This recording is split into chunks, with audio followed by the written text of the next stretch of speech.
Ngiyabingelela Mthakazo omuhle, ngiyabingelela kusizwe samaNdebele abathandi bolimo. Sikuhlelo lwakho uhlelo oluthanda kakhulu isichazamazwi. Igama lami uMartin Mlilo. Namhlanje sizochaza imhlobo yamaqhaga.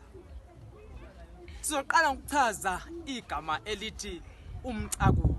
Umcakulo liqhaga eliphathela amanzi, liqhaga lokunathela amanzi libizwa kuthiwa umcakulo. Ingakho kule nkulumo ethi chabula. Asiqhubeke futhi njalo sizwe samaNdebele sichaza ukuthi yini umqokwana. Umqokwana liqhaga elincane lokunathelwa utshwala. Yebo kambe manengi amaqhaga amancane kodwa umqokwana ngelincane kulawo wonke libiza kuthiwa umqokwana. Asiqhubeke futhi njalo sichaza ukuthi yini iphangela. Iphangela liqhaga lokunathela utshwala. Ingakho kule nkulumo ethi xhuma iphangela okuthi ukuthi natha. Asibonge Mthakazo omuhle, asihlangane futhi njalo kuhlelo lwakho uhlelo oluthanda kakhulu isichazamazwi.